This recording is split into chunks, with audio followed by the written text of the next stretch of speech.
বলেছেন, যদি তোমাকে হত্যা করা হয়, যদি তোমাকে টুকরা টুকরা করে জ্বালিয়ে পুড়িয়ে ভস্ম করা হয়, খবরদার শিরক করবা না। যে ব্যক্তি শিরক করবে জান্নাত তার জন্য হারাম হয়ে যাবে।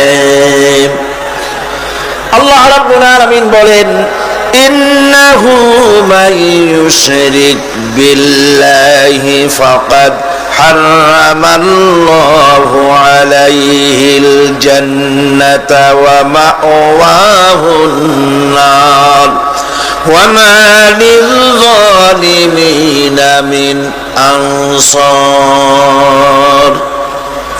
যে ব্যক্তি আল্লাহ পাকের সঙ্গে যে কেউ হোক না কেন আল্লাহর সাথে যে শিরক করবে, আল্লাহ রাব্বুল আলামিন তার জন্য জান্নাতকে হারাম করে দিবেন।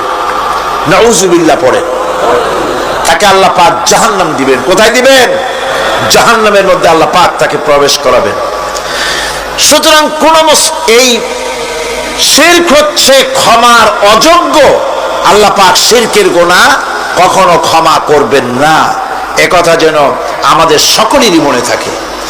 আল্লাহ ব্যতীত অন্য কাউকে ডাকা, কারো কাছে ফরিয়াদ করা, আল্লাহ সমকক্ষ মনে করা সম্পূর্ণরূপে শিরক। আল্লাহ পাক বলছেন, ওয়ালা তাদউ মিন দুনিল্লাহি মা লা ইয়ানফাউকা ওয়ালা ইয়াদুররুকা ফাইন ফাআলতা ফাইন্নাকা ইযাম মিনাল যালিমিন। আল্লাহকে ছেড়ে এমন কোন সত্তা কি দেখো না যারা তোমার কোনো উপকার করতে পারে না, তোমার কোনো ক্ষতিও করতে পারে না, তোমার কোনো উপকারও করতে পারে না। এগুলি যেমন মূর্তি পূজার ব্যাপারে বলা হয়েছে, এগুলি ঠিক তেমন দুনিয়ার ভালো মন্দ সবটাই হচ্ছে আল্লাহ রাব্বুল আলামিন হচ্ছেন এর মালিক। সুতরাং ভালো মন্দ সবটার জন্য হাত পাততে হবে কেবলমাত্র কার কাছে? আল্লাহ পাকের কাছে। জোরে বলেন, কার কাছে? দেখুন আল্লাহ পাক তার রাসূলকে কি কথা বলছেন। আল্লাহ রাব্বুল আলামিন তার হাবিবকে বলছেন, ওয়াইয়ামসাসকাল্লাহু বিদুররিন ফালা কাশিফা লাহু ইল্লা হুয়া।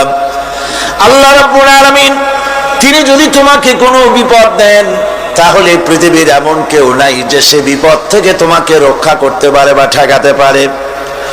ওয়াইয়ুরিদকা বিখাইরিন ফালা রাদ্দা লিফাদলি।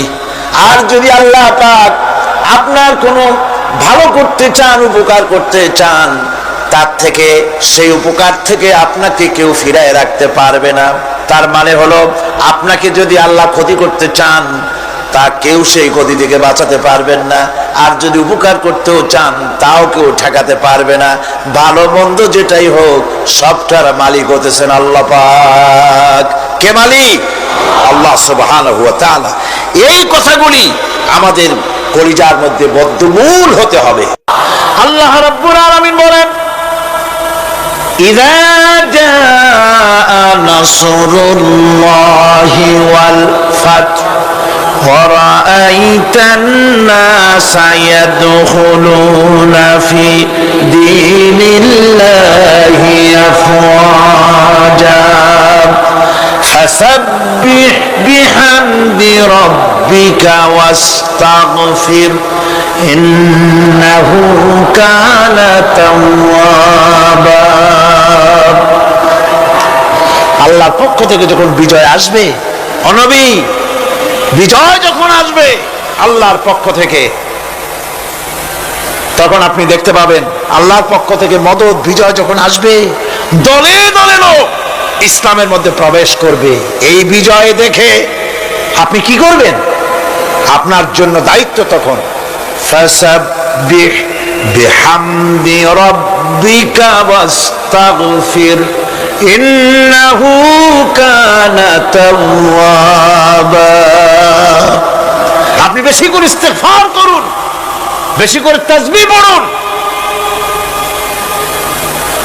রাসূল করিম সাল্লাল্লাহু আলাইহি ওয়াসাল্লাম এই সূরা নাযিল হওয়ার পর, ইসলামের চূড়ান্ত বিজয়ের মুহূর্তে এই সূরা যখন নাযিল হলো, রাসূল করিম সাল্লাল্লাহু আলাইহি ওয়াসাল্লাম হাদিস শরীফে এসেছে সারাক্ষণ বেশিরভাগ পড়তেন সুবহানাকা আল্লাহুম্মা ওয়া বিহামদিকা নাস্তাগফিরুকা ওয়া নাতুবু ইলাইক।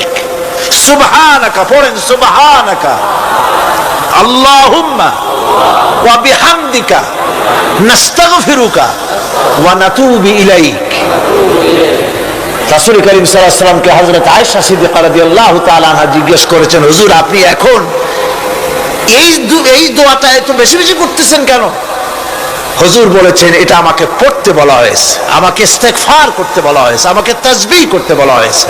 অর্থাৎ বিজয়ে বিনয়ী হও, স্বাধীনতা দেন আল্লাহ, টিকায় রাখার মালিকও সে আল্লাহর প্রতি রুজু হতে হবে, মাথা নত করতে হবে।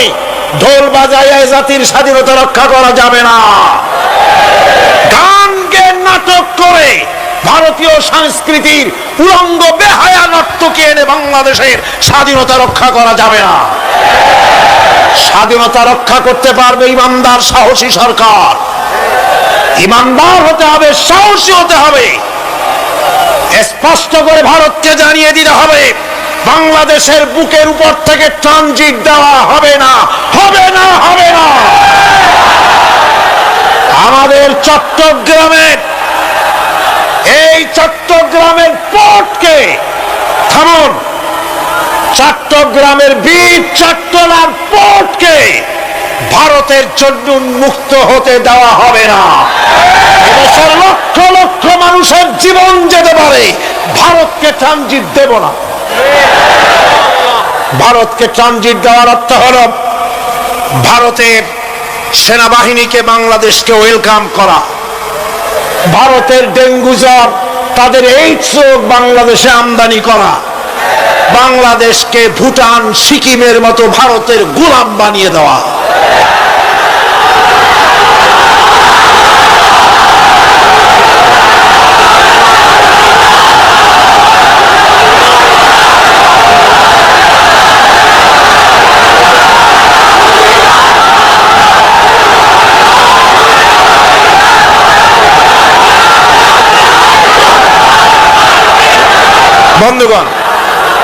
বন্ধুগণ, আমি বলতেছিলাম থামুন।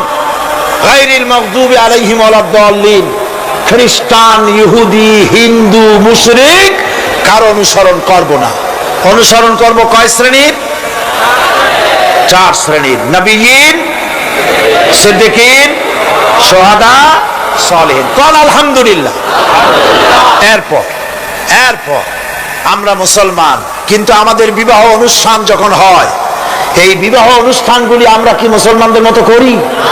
জবাব চাই, করি? আপনারা যে হলুদ অনুষ্ঠান করেন, শরীয়তের কোন জায়গায় আছে? এই হলুদ অনুষ্ঠান হিন্দুদের কাছ থেকে আমদানি হয়েছে। একটা হলুদ অনুষ্ঠানে যা খরচ হয় তা দিয়ে 6টা বিয়ে করানো যায়। সুতরাং আজ থেকে তওবা করুন, আমরা আর হলুদ অনুষ্ঠান করব না। রাজি আছেন? রাজি আছেন? বিবাহের নামে অপসংস্কৃতির জায়গা আমরা করে দিতে পারি না।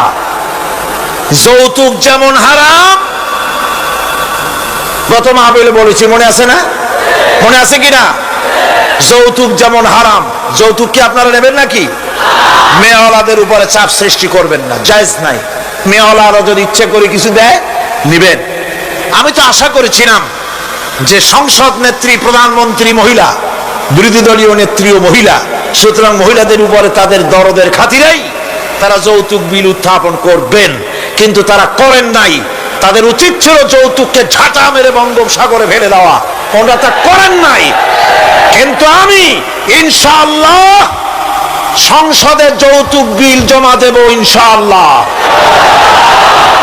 আমি একা অথবা আমরা 3 জন যাই হই, সংসদে আমি কখনো একাকিত্ব ফিল করি না, কারণ আল্লাহ রাব্বুল আলামিন আমার সাথে আছেন। এই যৌতুক বিরোধী বিল উত্থাপন করে যৌতুক বন্ধ করতে হবে। 2 নম্বরের কথা হচ্ছে মেয়েওয়ালারা তারাও আবার একটা খারাপ কাজ শুরু করেছেন, সেটা হলো বেশি পরিমাণের মহারানা চাপায় দেওয়া।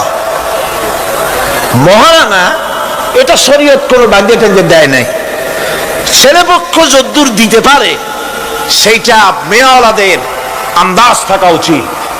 অহেতুক যৌতুক, অহেতুক মহারানা চাপায় দিবেন না, এটা একটি ট্র্যাডিশন হয়েছে। 5,55,515 টাকা 1 পয়সা, বাজে কাজ।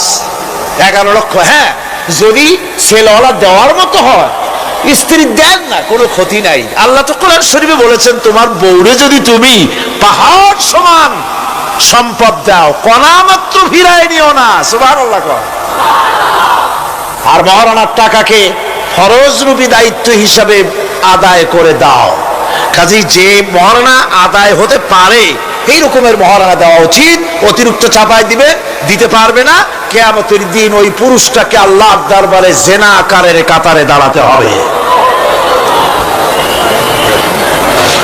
আমাদের বিবাহ সম্পর্কে এই কথাটা বললাম, মনে রাখবেন, যৌতুক নিবেন না, আর অতিরিক্ত মহারানার বোঝাও চাপায় দিবেন না, তবে যা দিতে পারে সেই রকমই আপনারা দিবেন।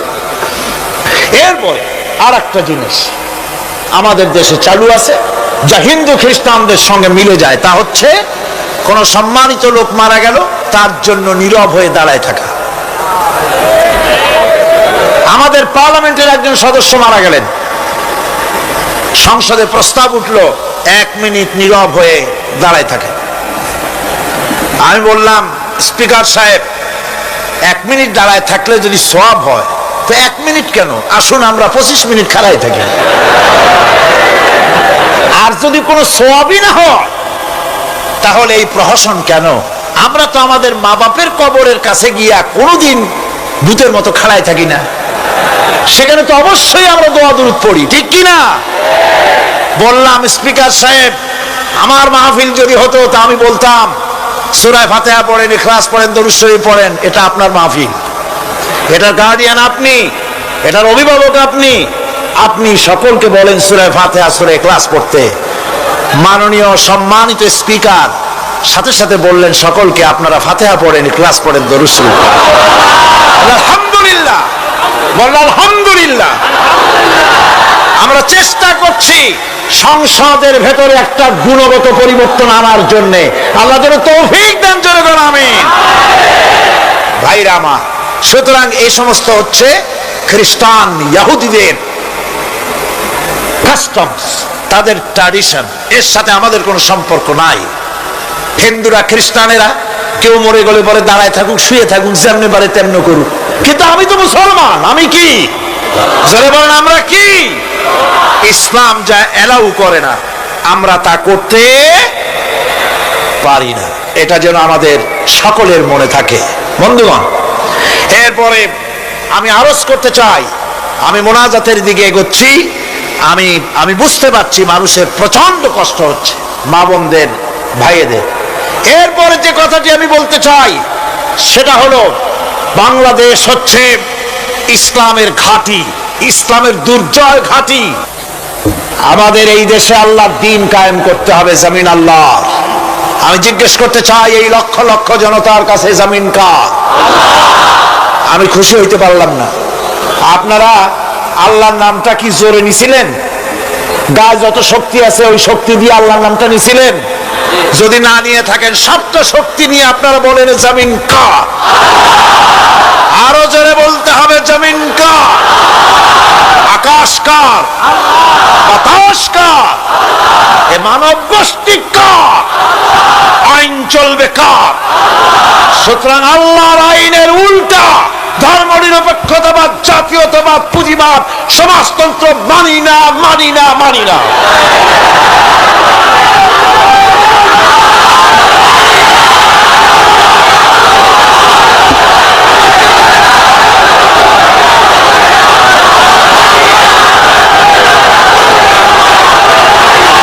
আল্লাহর এই জমিনে, সরে যাও, আল্লাহর এই জমিনে প্রয়োজন হচ্ছে আল্লাহর দ্বীন প্রতিষ্ঠার জন্য ঐক্যবদ্ধ প্রচেষ্টা। এজন্য চাই ওলামা মাশায়েখদের ঐক্য। কি চাই? ওলামা মাশায়েখদের ঐক্য চাই। কথা ঠিক কিনা? কিন্তু আমাদের দেশের এক শ্রেণীর ওলামা আছেন, তাদের প্রতি সম্পূর্ণ শ্রদ্ধা জানিয়ে বলছি, ওনারা বুঝতে পারেন না, ওনাদের অজান্তেই ওনাদেরকে নির্বাচনে খাড়া করে দেয় পয়সা দিয়া। হুজুর আপনার খরচ হবে না, যা লাগে দিয়ে দেব।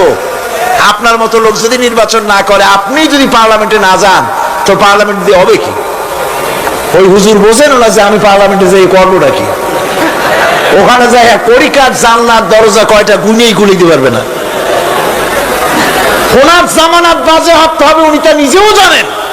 তারপরে ইসলামী আন্দোলনের একটা লোক যদি ফেল করানো যায়, সেজন্যই সম্পূর্ণ ইখলাসের সাথে উনি দাঁড়ায় যান। আর এজন্যে পার্শ্ববর্তী দেশ থেকে কিছু লোক আসেন, তারা এসে এদেশের মুসলমান এবং ওলামাদের মধ্যে অনৈক্য ঘটায় যান। তারা যত বড় আলেম হোক আর পীর নামের হোক, আমি তাদেরকে সাবধান হতে বলি, আপনার রাজনীতি আপনার দেশে করুন, আওলাদের রাসূলের নাম লাগাইয়া বাংলাদেশের রাজনীতিতে নাক গলাবেন না।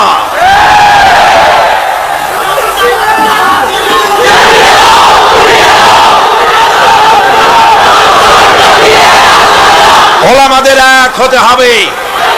আমি ওলামায়ে কেরামদের খেদমতে আরজ করি, যদি এক আমরা না হতে পারি, দিন প্রতিষ্ঠা হবে না। কিয়ামতে আল্লাহর কাছে দায়ী হতে হবে।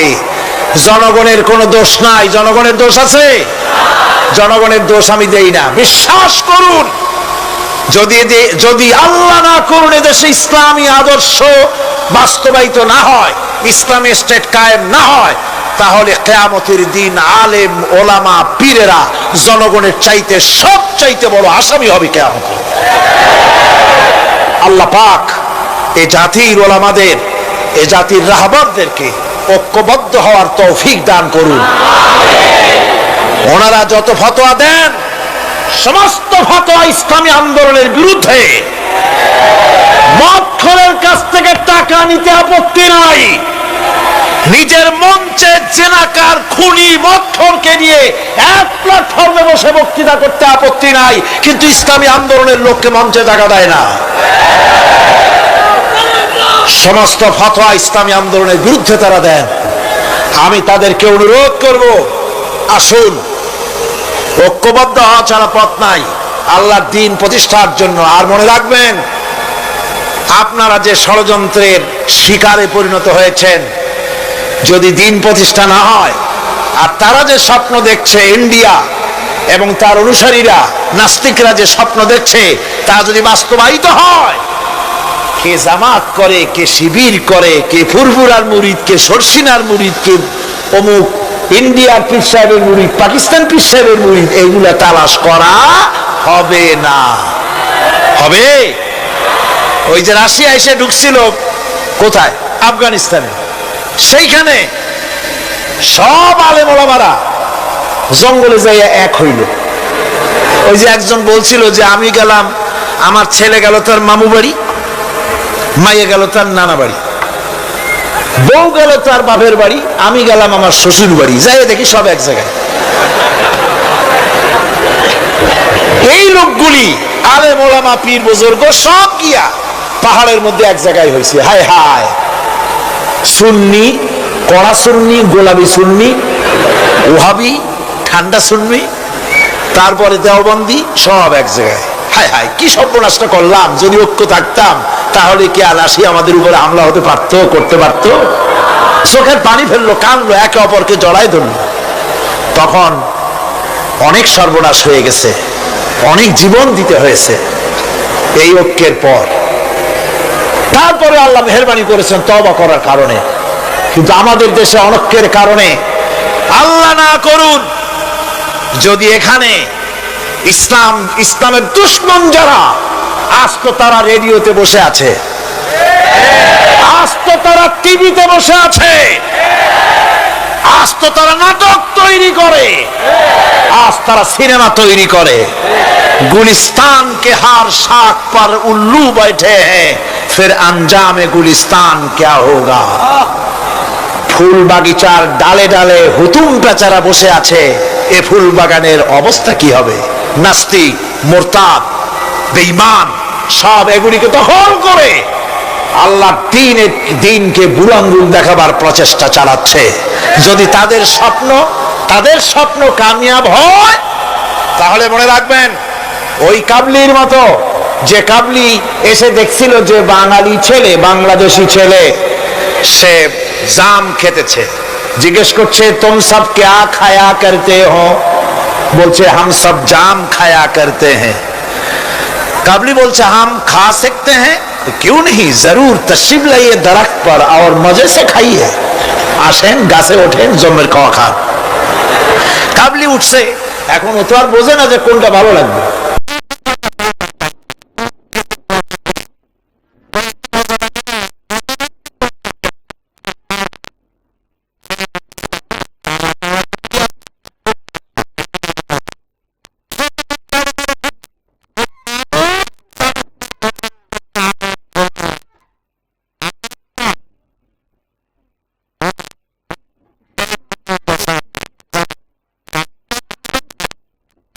শুদ্ধা ধরছে, কাবলির হাতের মধ্যে ভ্রমর পড়ছে। এখন কাবলির হাত তো বোঝেন সাগর কলার মতো আঙ্গুল, ওর ভিতরে ভ্রমর পড়ে ভোঁ ভোঁ করছে। কাবলি বলছে ভোঁ করো ভাঁ করো छोड़ेगा नहीं, কালে কালে जितने पाएंगे सब खा छोड़ेंगे। কালো পাইনি হয়েছে। সুতরাং ইসলাম বিরোধীরা যদি সুযোগ পেয়ে যায়, দেওবন্দি মাদ্রাসায় কে পাশ করেছো, পটিয়াকে, হাটহাজারীকে, ফুরফুরাকে, সরসিনাকে, দেওবন্দিকে, আলিয়াকে দেখা হবে না, পাইকারি ধরে দাড়ি টুপি ধরে ধরে হত্যা করা হবে।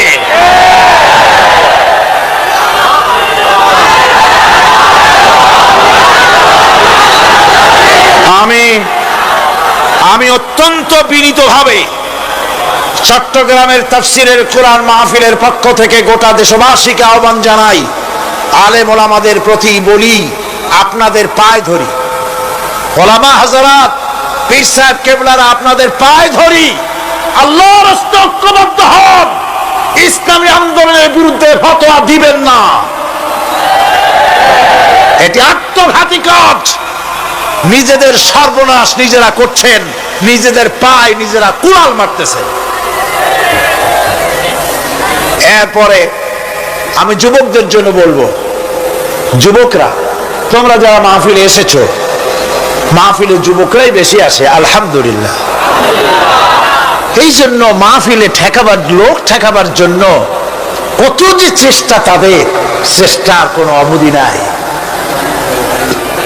এই আমার বিরুদ্ধে 1989-90 দুইটা বছর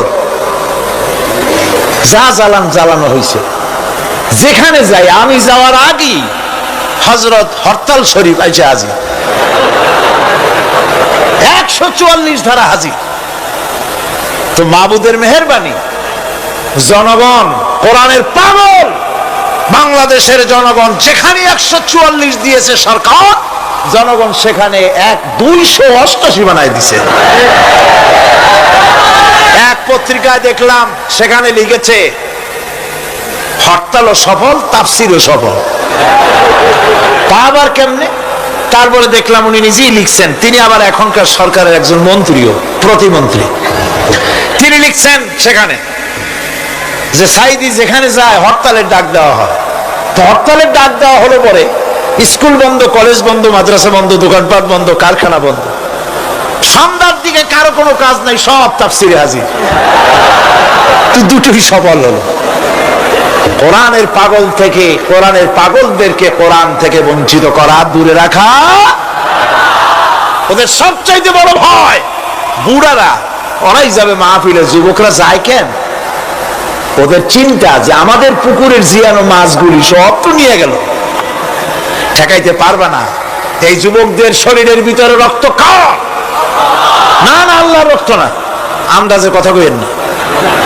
এই যুবকদের মধ্যে রক্ত হিন্দুর রক্ত নাই, সূর্য সেনের এক ফোঁটা রক্ত নাই, রবীন্দ্রনাথের রক্ত নাই, কোটি কোটি মুসলমান যুবকের ভেতরে রয়েছে শাহ মখদুম, শাহ আমানতের রক্ত, হাফিজ শরীয়তুল্লাহর রক্ত, রয়েছে হাজী নিসারউদ্দিনের রক্ত, তিতুমীরের রক্ত রয়েছে। সুতরাং এই মুসলমান যুবকদেরকে ইসলামের রাস্তা থেকে সরিয়ে দেওয়া যাবে না। যুবকদের বলি, আল্লাহর দ্বীন কায়েমের জন্য ঐক্যবদ্ধ হতে হবে। বাংলাদেশ আল্লাহর জমিন, কোরআনের আইন এখানে প্রতিষ্ঠার জন্য যুবকদের বলি, ইসলাম শেখো, কোরআন শেখো, চরিত্র বানাও। When character is lost, everything is lost. চরিত্রই যখন হারাবে, তখন তোমার কাছে হারাবার মতো আর কোনো জিনিস বাকি থাকবে না। চরিত্রকে বলবৎ রাখবে। চরিত্র হলো সবচাইতে, মানুষ হওয়ার জন্য চরিত্র শ্রেষ্ঠ জিনিস। এই চরিত্রকে তোমরা হেফাজত করবে, 5 ওয়াক্ত নামাজ পড়বে, সত্যবাদীদের সাথে থাকবে, যারা ইসলামের আন্দোলন করে তাদের সাথী হও, তাদের কর্মী হও। আল্লাহ রাব্বুল আলামিন তোমাদেরকে যুগের খালিদ বিন ওলীদ আল্লাহ বানাই দিবেন।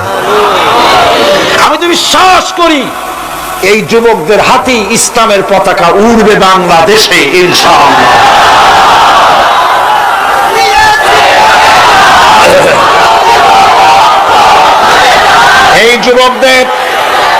এই যুবকদের